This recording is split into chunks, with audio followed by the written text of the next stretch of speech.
Kenya hosts some of the world's most treasured wild animal species in the world, from lions to elephants, rhinos, leopards, giraffes, and buffaloes. These are just a handful of the most iconic species in this nation. Kenya's vast wildlife has attracted thousands of tourists from around the world for years. The country boasts over 40 national parks and protected areas. However, the declining populations of some of these wild animals have long worried conservationists. The main threats to Kenya's wildlife, according to the experts, are poaching and encroachment on their habitats. In July, Kenya's government embarked on a wildlife census 2024.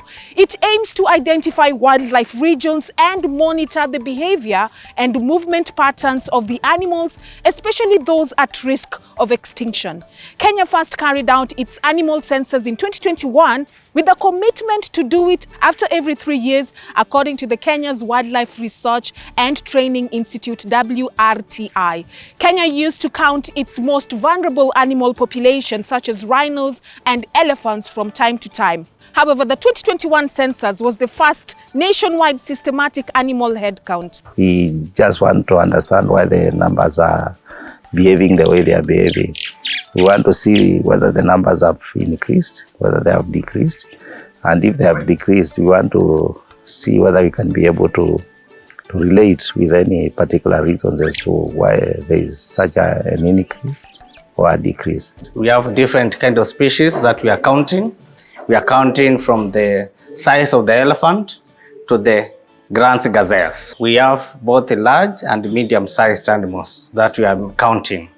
And in that we are also documenting human activities, including settlement and the nature of the settlement, whether it's a permanent building or a semi-building like manyatas from the Maasai culture. The ongoing wildlife census is scheduled to end in 2025. The year-long exercise officially kicked off at the high-profile Masai Mara National Park, located in southwestern Kenya along the Tanzanian border. The second phase of the project will begin in early 2025. Now, besides the Masai Mara, the activity will also cover other closed wildlife areas of Ruma and Lake Nakuru National Parks, Mwea National Reserve, and Solio Conservancy. Additional habitats include the Amboseli Magadi, Athi Kapiti, and coastal marine megafauna ecosystems. Experts say the census data will be useful in managing human-wildlife conflict and mitigating the impact of drought and other climate-related situations. Once we get the data, we are also able to know, we have problem animals like the elephants. We have problem animals like the zebras. Sometimes they raid farms and so forth. And at least we are able to know, and we are able to advise and through the data where these wildlife are likely to be. Yeah, so that way, when they are deploying resources, community rangers and so forth, they really can be able to rationalize and place these resources. The wild animals roam around without borders. This poses a challenge to enumerators. For example, census workers in Amboseli Magadi area faced a tough time because the area spans both sides of the Kenya-Tanzanian border. Resources and equipment are also an issue. Area surveys are really a challenging exercise. One, they are resource intensive. You require quite many personnel. So you will definitely require a lot of management. Like for instance, now we are using 7 aircrafts. We understand that dealing with the 7 aircrafts is also resource and labor intensive.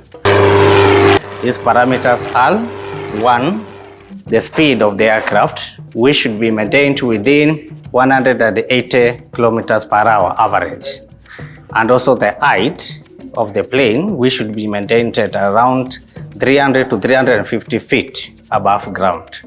So you make observations. For example, you can make an observation of an elephant or a herd of elephants. You mention the species, those are elephants, and you mention the estimate, how many they are. And then you mention all the other details that you may be able to collect. The last wildlife census conducted in Kenya in 2021 covered an area of 343,380 square kilometers. That represents about 59% of Kenya's total landmass, according to the Kenya's Wildlife Research and Training Institute, WRTI. 2021's exercise revealed there were over 30 species of birds, mammals, and marine animals counted in various ecosystems. These included 36,280 elephants, 897 black rhinos, 2 northern white rhino, 2,589 lions, 5,189 hyenas, 1,160 cheetahs, and 865 wild dogs. The census results on the population of other iconic species included were 41,659 buffaloes, 13,530 Maasai giraffes, 121,911 common zebras, 2,649 gravy zebras, 150 mountain bongo, and 57,813 wild beasts, among other species. As the 2024 wildlife census picks pace, experts believe the exercise will mark an improvement on the previous one towards conservation and making Kenya and the East African region a shining example.